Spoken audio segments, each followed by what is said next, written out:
Hello everyone, Taromi Lourdes Joseph here, and you are watching We TV, making a difference in your community. Believe it or not, this is episode 7 of the series, and we are tackling the Sir Solomon Hochoy Highway extension to Point Fortin. We will be presenting you with some facts, talking to the people on the ground, and giving you a bird's eye view of the work taking place. So let's take a look.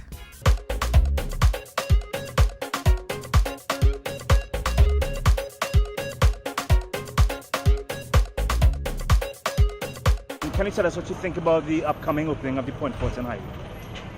We want the highway, right? I realize that people must be, how you ought to call it? Some people must be disturbed, but then the majority needs it. And we need the highway because when you're going into the Port of Spain, you're going in anywhere, there's a lot of traffic jam and all sort of things. We need it in order for, and it will be good commercially, right? What are those benefits you see that will come out of the highway?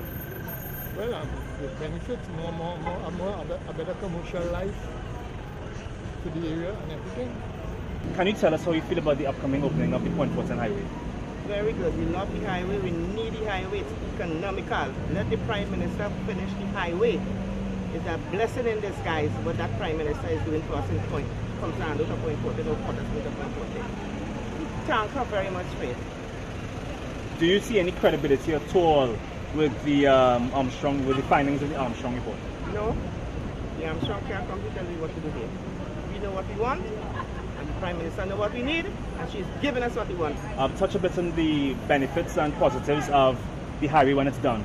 How will this transform the community?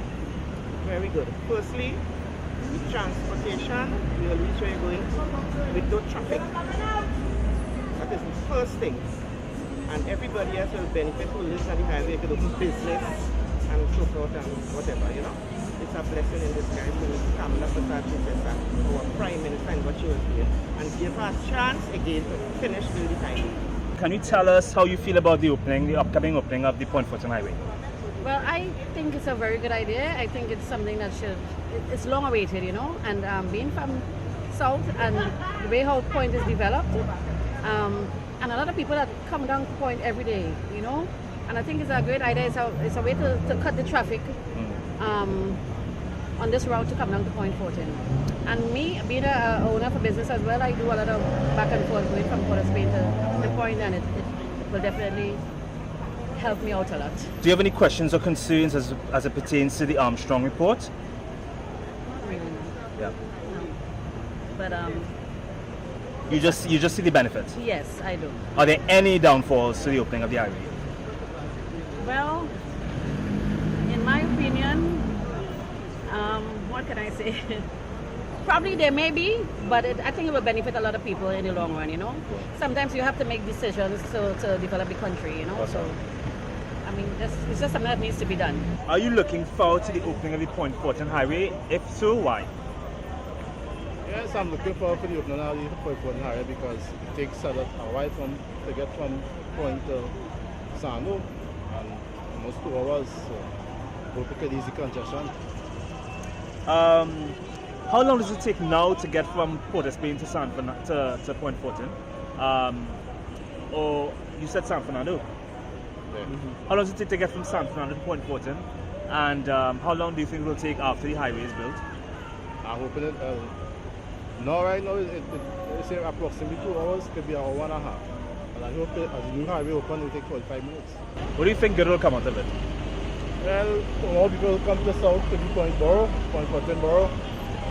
More get more popular, you know.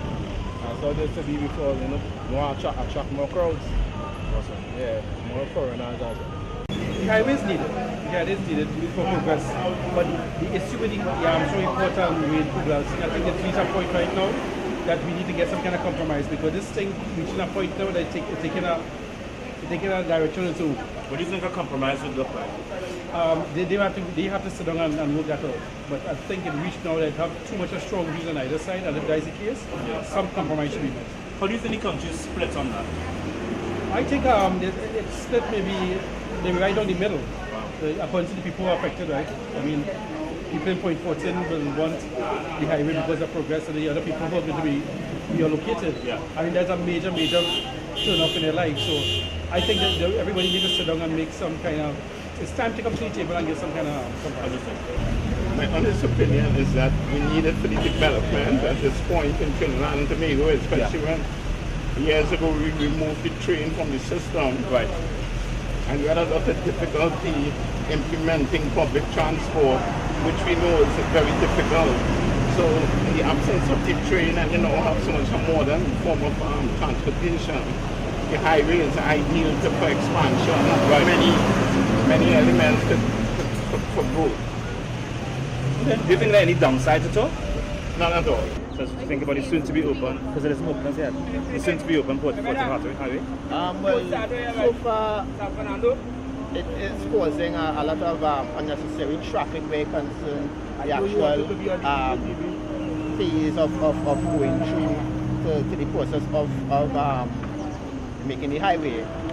For one, where concerned the intersection, which is from the South Trong Road to the Point Fortin interchange, there's a lot of traffic, and we definitely need some kind of alleviation for the amount of traffic, because I have to get up 5 o'clock in the morning to get I have to get the 5 o'clock bus, so I have to get up 4 o'clock in the morning to get the bus in order to reach the group on time for 7 a.m., which is not, if traffic permits, it's only a 10 minutes drive from Oropuch Creek to right here in Laramie.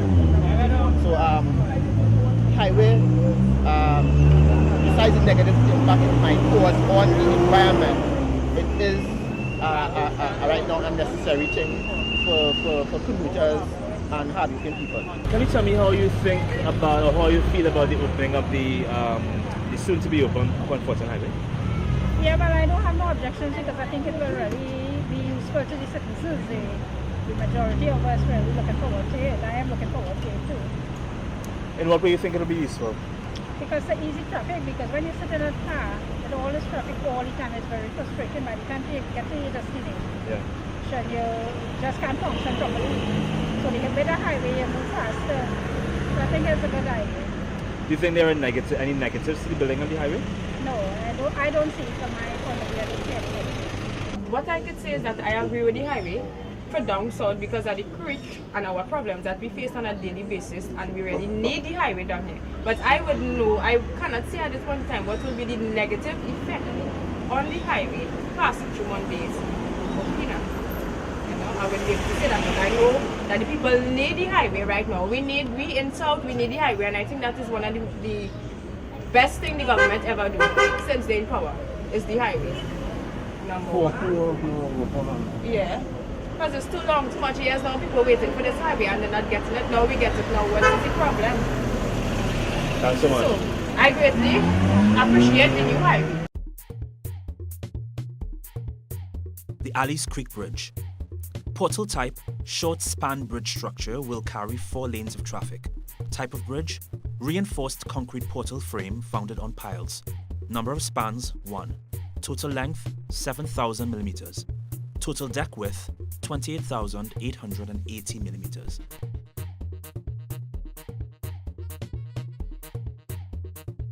Alice Creek Bridge. This bridge over Alice Creek Channel will carry east and westbound traffic on Southern Trunk Road.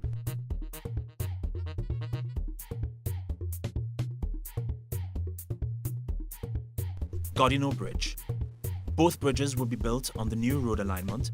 There will be no interference with existing traffic. Type of bridge, post-tensioned integral bridge. Number of spans, 3. Span length, 30,000 millimeters. Total length, 90,000 millimeters. Total deck width, 12,170 millimeters. The Godineau Bridge. 2 independent bridge structures will span the 70-meter wide Godineau River Channel. One bridge will carry eastbound traffic and the other will carry westbound traffic.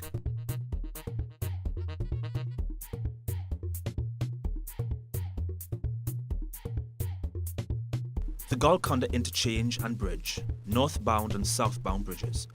Both bridges will be built on the extended alignment of Sir Solomon Hochoy Highway.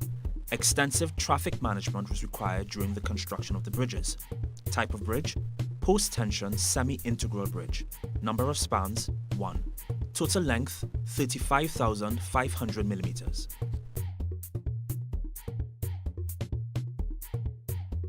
The Gardino Bridge. 2 independent bridge structures will span the 70-meter wide Gardino River channel.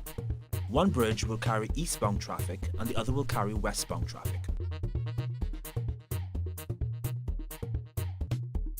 Mosquito Creek Bridge, the North Bridge. This bridge on the existing road alignment will replace the existing Mosquito Creek Bridge. Type of bridge, post-tensioned integral bridge. Number of spans, 1. Total length, 37,350 millimeters. Total width with barriers, 12,170 millimeters. The Mosquito Creek Bridge South Bridge. This bridge on the new road alignment will be closest to the mangroves. Type of bridge, post-tensioned semi-integral bridge. Number of spans, 1. Total length, 30,000 millimeters. Total width with barriers, 12,170 millimeters. The Mosquito Creek Bridge. There will be 2 independent bridge structures which will span Mosquito Creek Channel. The North Bridge will carry eastbound traffic to San Fernando, and the South Bridge will carry traffic to St. Mary's and Southern Main Road destinations to the west.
Environmental status.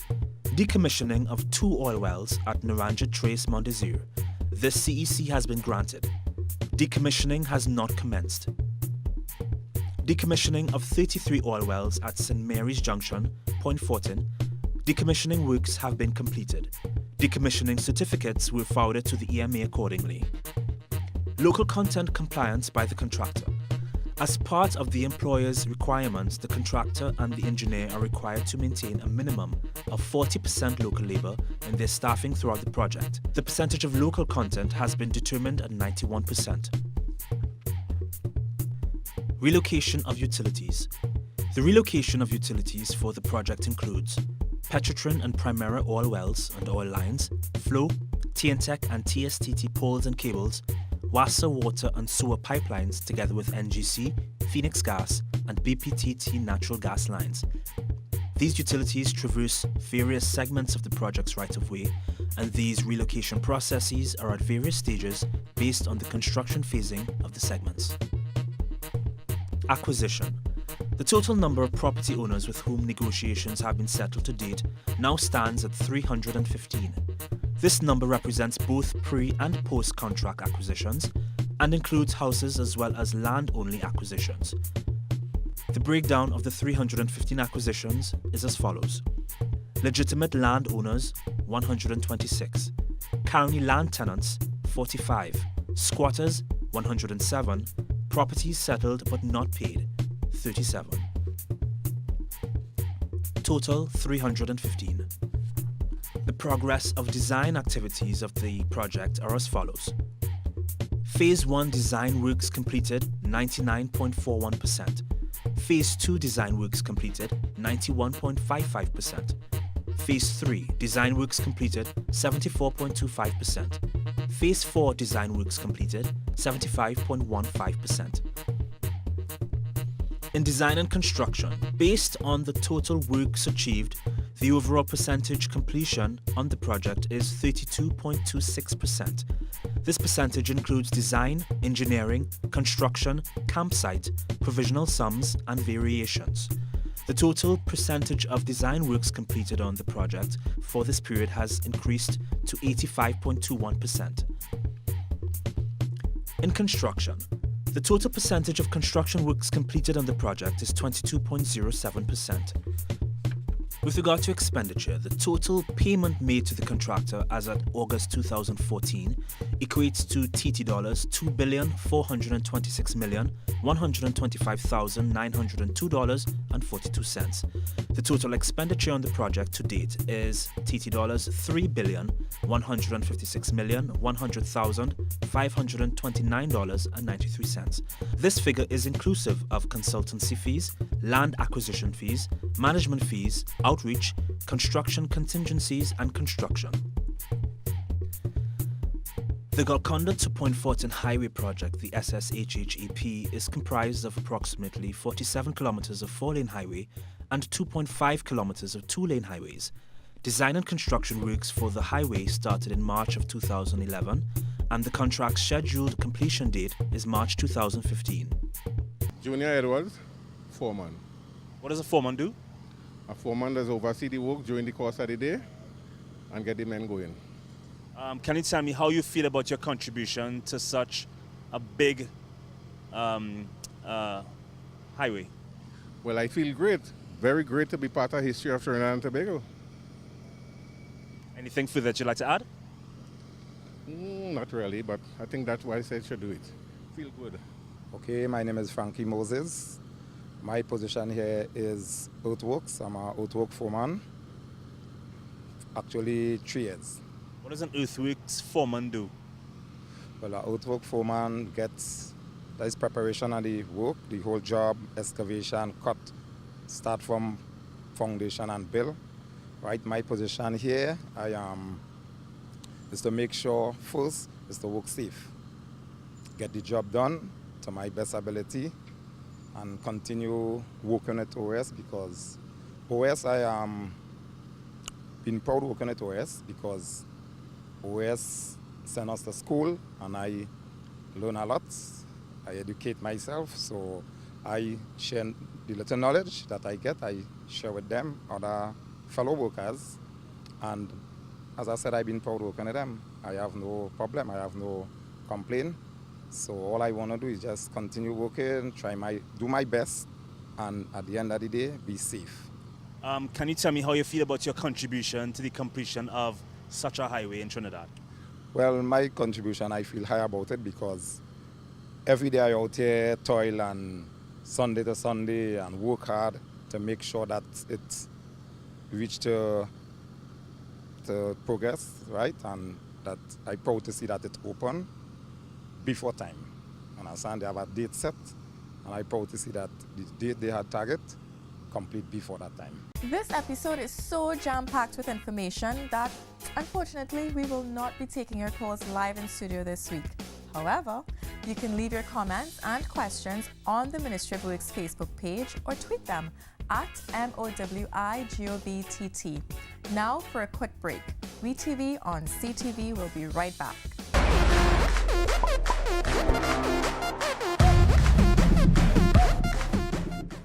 Join Dr. Keith Clifford and the top medical specialists from Trinidad and Tobago and around the globe as they explore many of the burning issues affecting your lives today. House Call, Tuesdays at 9 to 10 p.m., focusing on health issues from heart disease to cancer, diabetes and obesity, giving you the information and facts you need to know to live a healthier lifestyle. House Call, taking your calls live with Dr. Keith Clifford, Tuesday nights at 9 to 10 p.m., exclusively on CTV and ctntworld.com. The medium has changed and so have the tools. But truth is still the currency of news. We'll bring you news that's fair. From journalists who are fearless and are also credible, intelligent and insightful, providing in-depth analysis, exuding character, and gets you the truth. C News. Compelling, committed, credible. Be viewing CTV weekdays at 5:05 to 5:30 p.m. for the award-winning Ye Rishta Kya Kehlata Hai. Get ready to be riveted by the story and life journey of the beautiful Akshara as she explores love, marriage and motherhood. Ye Rishta Kya Kehlata Hai. Weekdays at 5:05 to 5:30 p.m. and only on CTV.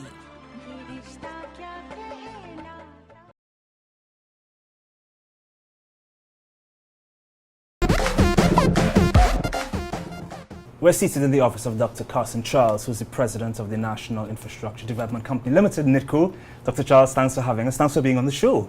My pleasure. How are you doing? Yeah, okay. All right, let's get straight to it. Can you explain the roles and functions of NIDCO as it pertains to as the executing agency for the extension of the Sir Solomon Hootry Highway to Point Fortin? Well, NIDCO is what is called the employer. The government is the client, represented by the Ministry of Works and Infrastructure. NIDCO is the employer, and we have responsibility for oversight of the project to make sure that our contractor, our main contractor, Constructora OAS SA, does a good job, high quality, produces what we want to the benefit of the taxpayer.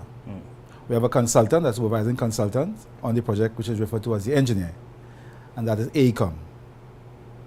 And that's the setup of how the highway is run. And if we could get a brief synopsis, how has it been going thus far? It's going well. I mean, it's challenging. Everyone can see it's challenging. We have a lot of excitement. We have Dr. Kumla Singh. We have people who have protested for various reasons. But one time we had Mr. Moody, one of our own consultants, who was unhappy about some things. But he's been more helpful than not. And now we even have some people in the Vance River and Labray areas who are a little impatient with their settlements for crop losses. So every now and then you hear that they've stopped works because they come out and protest. But we get over these things as we go, and we've done very well and so on over the past few years. This is a massive project. Yes, there is a lot of acquisition of property, there is relocation of residents. Describe the process and what has it been like, the transition for those persons involved? Well, it is the largest project that ever been undertaken in infrastructure in the country, by far the largest. And it's by far the largest highway project also that we've attempted. The largest amount of highway building. We're building 47 kilometers of highway, 4 lanes, freeway standard, and about 2.5 kilometers of 2-lane roads, connector roads. And we're building this in a very short time. Initially, the contract was for 4 years. We probably do it in about 5. We lost quite some time with the coal blasting matter at the beginning, but we're moving smoothly now. With respect to people being removed, that's also been quite a challenge because we had to come up with techniques that would work in this situation because we've never had even an attempt at acquiring so many properties in such a short space of time. But I have to say that it has gone very well. We've had a tremendous amount of cooperation from the people living in the areas affected because they know the highway is for their communities and people have really worked with us. It's always difficult to ask people to move out of your homes, even though you're supporting the highway, but you've lived somewhere for so many years, you have to give up your home and find somewhere else to live and settle down again in a new area. That's always a very difficult thing to ask anybody to do. And every time I've spoken about it, I've always asked people to give us permission to pass. It's permission to pass through your community with this highway. We know it's for your benefit, but if you don't give us permission, we can't build it. And people have responded beautifully. If I can ask you a very informal question, what would you say is the greatest reward for you in this project? To see taxpayers get their money's worth. Because we have a really bad history with projects in this country, with infrastructure projects. We have them starting at 200 or 300 million and ending at 1.2 billion. You have the Brian Lara Stadium, nobody knows what to do with that. You know, you have so many of them, buildings that started in Portsmouth that can't be finished, you can't even furnish them and so on. We have a bad record in this country overall for finishing projects within budget. And we have a really good opportunity here to show that we can do this massive project within $7.5 billion budget, which is what we started with, and we're still working with that. Greatest challenge and how are you facing it? Greatest challenge is getting the works all coordinated, because there's so many different aspects of it, with the company which really didn't start off with the expectation that we'd have to do all of that. NIDCO doesn't normally do acquisition. Acquisition is normally done by the government agencies responsible for that. But in this case, they would not have been able to do it because of the pace at which it had to be done, so NIDCO had to take it on. The contractor responsible for utilities being removed and so on. NIDCO had to take on a large part of that responsibility to work with the utility companies. And again, they've cooperated beautifully, but it's just more work that NIDCO has had to take on. WASA and TNTEC and Petrotrin, TSTT and Flow and all of them. So it's a big coordination effort that's required. We also have had the benefit of an interministerial committee which meets almost every Friday, which brings together the Ministry of Works. It's chaired by the Minister, and the Ministry of Works plays a major role in it, along with NIDCO. And it brings together all these different agencies, so that has helped with the cooperative effort. But that has been the biggest challenge, the coordination of all the diverse activities that are required, from acquisitions and surveys and so on. The actual financing of it is also an issue. We have to work with the Ministry of Finance on that. And the contractor side of it, which is delivery of segments. Sometimes he has to work in the areas where people's houses are still there because they're taking a little while to move out, but he has to build a culvert while he's waiting on them to move and so on. So even he has a challenge of coordination. And our consultant AECOM has also risen to the challenge. In the first year or so, we weren't happy with how things were going by any of the players, but everyone settled down. And I have to say our consultant AECOM, which is the largest engineering company in the world, by the way, engineering consultancy company in the world, has worked well with us as well, and we have very good cooperation from all the parties concerned. That being said, it's still a challenge to get the project done within the budget. It's still a challenge when people disrupt various aspects of it to find ways of compensating, and it's still a challenge to try to do so much roadworks in the period of time we set for ourselves. We're looking forward to opening Golconda sometime later this year, probably this month. I believe we hope that we can make the target. We're looking forward to opening the Debay interchange. We're looking forward to opening a segment of highway from St. Mary's Junction in our Pooch, which will link down to Mondesi, down to the Lai Road, and down to Grants Road in Rusilac. Those are some of the segments that are up for opening very soon. We've been asking a lot of persons on the street what they thought the benefits would be once this is completed. We've been getting the same response, a reduction in traffic. You, from the eyes of the president of NIDCO, what do you see as the greatest benefits to this once it's completed? But this is far more than that. This is connectivity. The Southwest Peninsula is the area with the lowest accessibility index, something called accessibility index. It's something that the transport engineers use to measure how accessible your area is, how well connected it is. And the area of this country with the lowest accessibility index is the Southwest Peninsula. And this highway will address that. So areas like Debe, Penal, Siparia, Faizabad, Mondesi, Rusilac, Labre, Point Fortin, all of these areas have very low accessibility. And this highway will give them that. It's much more than traffic. It's the difference between taking a half an hour or 45 minutes from Golconda to Debe to what is now 5 minutes. That's the difference. And from Debe to Penal, when we open Penal next year, it will be the same thing. Again, the difference between taking half an hour or 45 minutes and 5 minutes. And so on to Siparia. So it's traffic, but it's also the fact that you would be in Siparia or in Faizabad. I don't know how many people regularly go to Faizabad. It's a beautiful place, but Faizabad doesn't have a very good connection. To get to Faizabad, you go down the South Trunk Road, you go to St. Mary Junction or Pooch, and then you take a lot of winding roads to get into Faizabad and so on. Or you take the SS Ewing Road. You know, a lot of the guys who are making comments about the project don't know South, right? So you have to understand. They don't know the South at all. And they should learn it. They should take the opportunity and get to learn it. You know? But you go down the SS Ewing Road, and then you wind and wind and wind to get to Siparia, and then and it will be such a difference that you can get onto a highway and you are in Faizabad. Dr. Charles, can you go into specifics? What are the procedures involved in the acquisition process? Okay. First of all, acquisition is done under the laws of the land which govern the process. We have an Acquisition Act.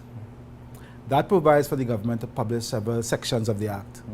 You publish Section 3 of the Act, and that publication allows you to enter lands for the purpose of doing preliminary work, surveys, data gathering, and it's also a notice to people that we are going to be looking at your land with the intent of acquiring.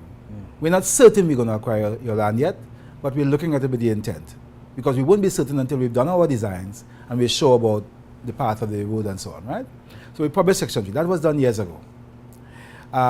Then we have Section 4 notice. Another notice comes out, and this is published in the Gazette. It's put on people's properties. People go around and actually put it on the properties and give it in the hands and so on. So you get it, you have it. And if you are a landowner and you're not there located on the lands and we can't find you, we may have to leave it on the land for you. But we do our best to make sure you get it. Section 4 notice means that we are now telling you that the government has taken the next step of acquiring your particular piece of land. Under the Act, the government can acquire your land whether you want to or not, because it's for public purpose. That process, if you follow the Acquisition Act, would result in an agreement on how that should be, what should be paid for the land. The Commissioner of Valuations will come and assess it and so on, and then you pay you whatever it is the value of the land. You can, in fact, hire your own representative who will sit with the Commissioner representative and come to agreement. If you don't like the agreement, you have options. You can go and challenge the matter in court and all kinds of things and so on. Eventually, the government publishes the next section, Section 5, which takes possession of the land and pays you whatever was agreed. Okay. Now, we use that process. That is done under the aegis of the Ministry of Works and Infrastructure. We use that process for large holdings where the settlements are very large, because the Commissioner has had a long history of doing this.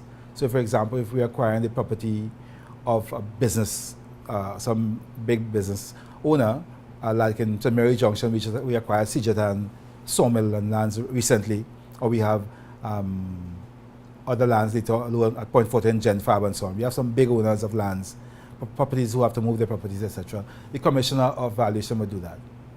But for most of the acquisition, NIDCO uses what is called private treaty.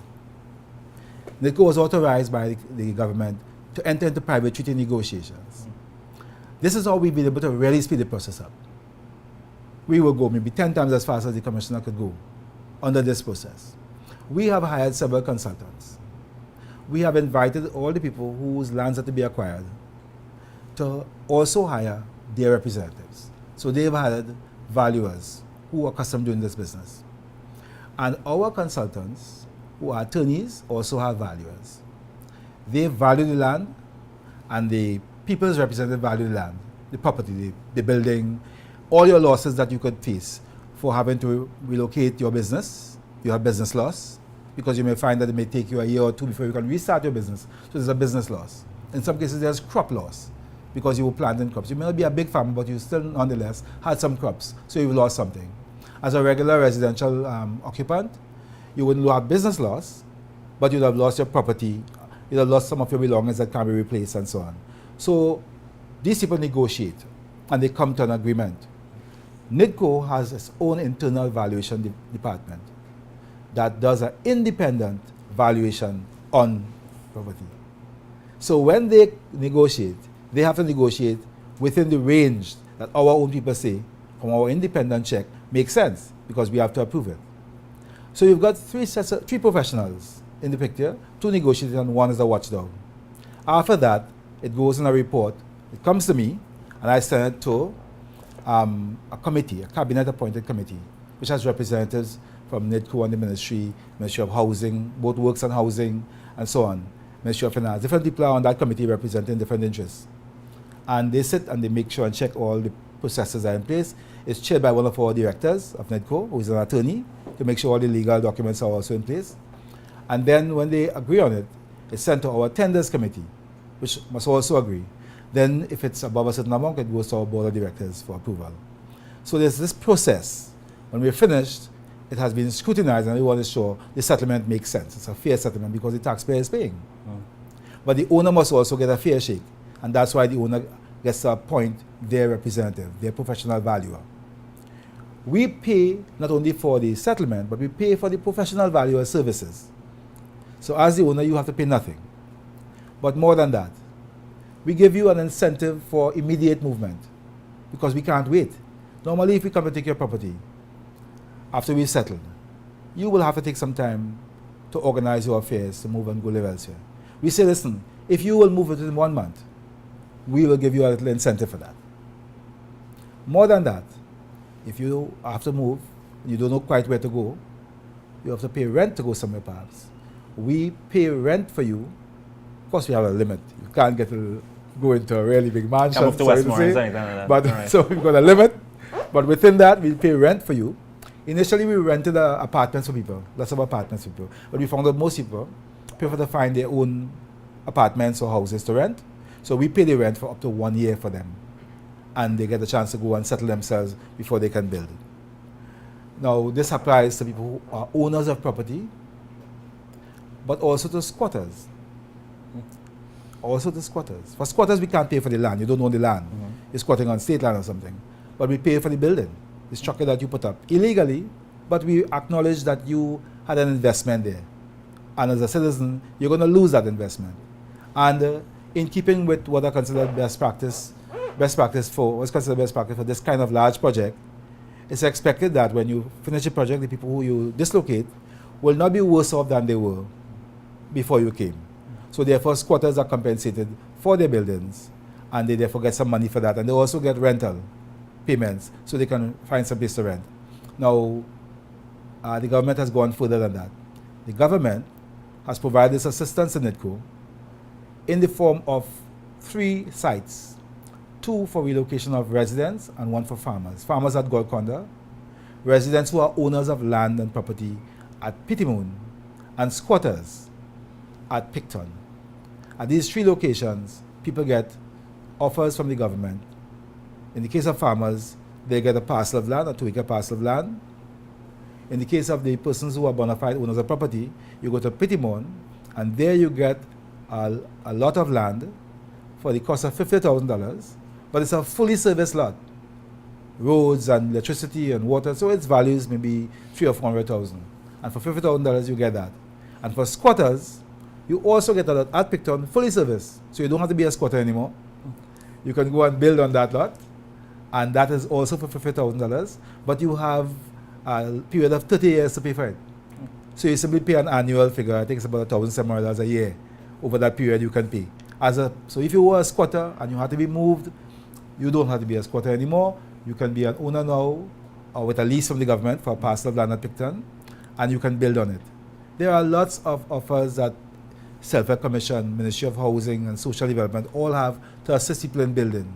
So people can also go and access grants there to help them with building their homes. If you're a squatter and you don't have money, to help you with building homes. If you already spend the money we give you for your settlement, for your building, in other words, to pay your debts and buy a fridge and things. You know, it's how we live, right? Your money is gone already, but you have to go and live at Picton. You can access those grants.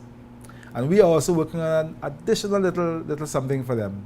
We are putting into the Picton site the foundations and putting that on the cost. They'll have to pay for it, obviously. But they put it on the bill for them, that you will get the site, those who want it. If you don't want it, it's all right. But those who want it, you get the site with a foundation already built. And you get the 30 years to pay for everything. It's all included. You can build your house in that very fast. That is what is on offer. And a lot of people have already been provided this. I think about 100 squatters. The number of actual owners of property for Petitmoon, probably in the same range. We had 2 batches. The last one was 60. What was the first batch? You remember? 65. Yeah? So we had 2 batches. So it comes up to about the same number, about over 90 people who have accepted, because they had to come and draw and so on. You have to draw your lot, which lot you want in a little box or whatever they put it in. Yeah. And everybody is now getting ready to build. Some people have already started building at Petitmoon, putting up their homes already. Yeah. We have plans that we've developed, house plans. We've taken the Town Country to get approved for them to make it easy. So you just take the plan that was there and you could adjust it and take it back to Town Country with a little adjustment, and you can get it's a ready-made thing for you. So we've done everything we can to make life easy. I want to add something else to that you might not even believe it goes so far. When we have to remove you from your building, we make sure and pay you first, because otherwise you'll be upset. So you get paid, and it's time to move, and we've got a crew that would meet you on site with a contractor. The contractor will take everything that you've got in that building out for you and take it to where you want it to be taken. All your belongings are taken and carried to where you want it. You got a picture frame on the wall, we take it down for you, and we go and put it up where you want it, the next wall. And then we will demolish the building. And invariably, people want all kinds of things from the demolished building. Some want to save their windows, some have to save their steelworks and so on. The contractor does all those things for you, packs up all those things, the windows, the steelworks, everything, because we can't do anything with it after we destroy the building.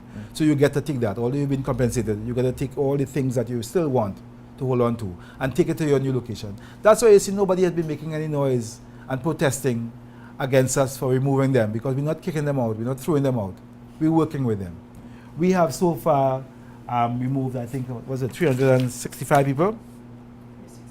365 settlements have been made already, and at a cost of $338 million. So there's a lot of talk about, we just want to spend money like it's out of style and so on. But our budget for acquisition is $700 million. And we've spent $338 million so far on moving these 365. Do you have a figure for those yet to be moved? We have to move about a similar number of actual structures. Altogether it's about 1,000, but most of that is land. So we move most of the buildings already. So therefore the settlements for buildings, of course, far more than land. So we are very optimistic that we will not get much beyond 700. We may get beyond 700, but we have contingencies for those things. We have a little contingency in the project to meet different costs. So if you go over the 700, you will still be within the overall 7.5 billion. So we are not, it's not just a free-for-all with money being poured all over the place. Even though we provide all of these little incentives and all this assistance to people, we're still continuing the expenditure very well. Dr. Charles, I understand that the overall project is called a design-build contract. Can you explain that? Okay, if I want to build a house, it's a pretty straightforward thing. I could go to a designer, architect, an engineer, a draftsman, and he will design the whole thing, do all the drawings. And then he will call a contractor and say, here are the drawings, go build that for me. Contractor builds it. But if I'm designing something that's far more complex, I can't wait to do all the detailed design before I go start, because I can't figure out all the little problems and then start. So there's something called a design build as a technique that engineers use for major complex projects. So what happened in the San Fernando Point Fortin Highway is that the designs were done. The whole highway was designed by Trintoplan consultants, ND Lee and Trintoplan consultants, joint venture. But nonetheless, when it came time to implement it, a decision was taken to go by way of design build. Now, the design build invitations and so on to tender were undertaken during the administration before, at the early 2010, and then, of course, they were examined under the new administration. And when we came and took over at NIDCO here, we examined what had been done before and found it was completely in order. So we said, fine, this is good to work with. Design build tenders were issued, and this company was selected, Constructor OS, as the preferred one by the previously, and we accepted it. Yes, they're good. And what it means is that, although they started out with a design, they don't have to follow that design exactly, because they have far more information now. So they do geotechnical studies, studies of the soil. They conduct these all the way through. And they look at what the traffic requirements are. And they make changes. And they design every segment as they go. And each time you design a segment, you have to send the designs to our engineer, our supervising consultant, AECOM, for approval, and then to us. And we say, yes, we're good with that. Build. But the designer designs and builds. Designs and builds. Designs and builds.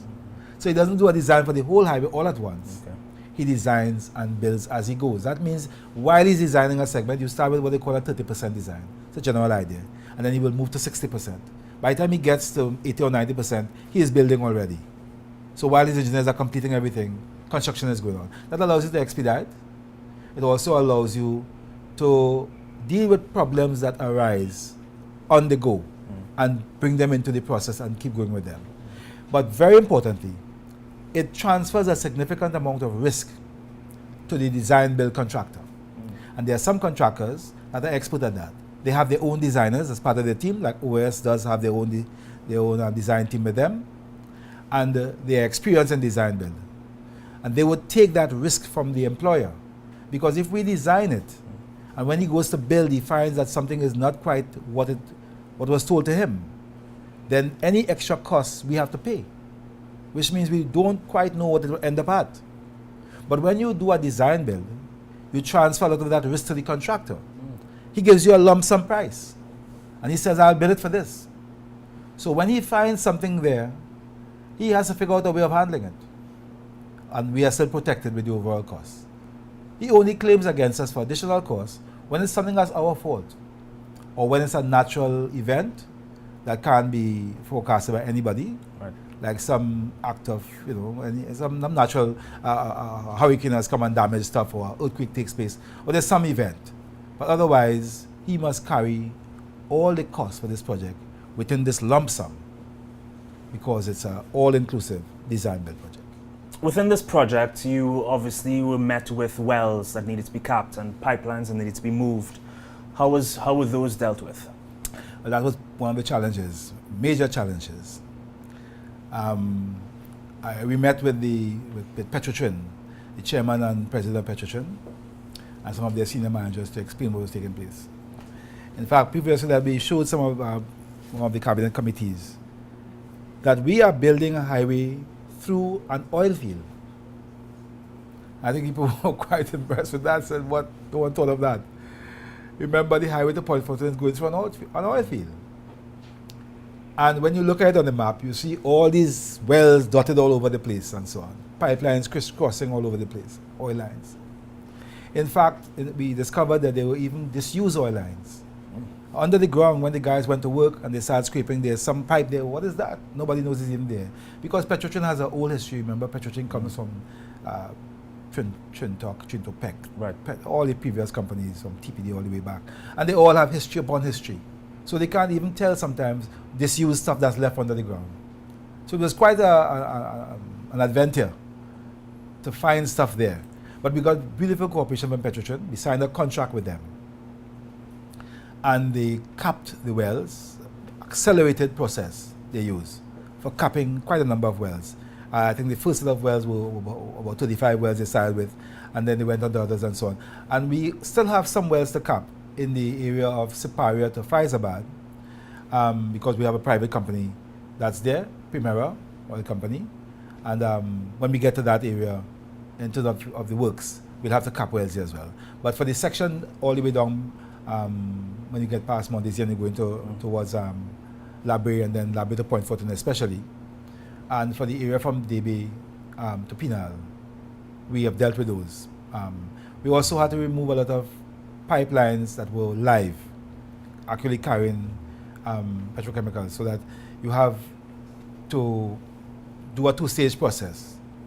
You have to build culverts through which the lines will pass. Because if a line runs across the right of way where the highway is going, you can't just pass over it and build a highway. You build a culvert over which the highway will pass. Okay.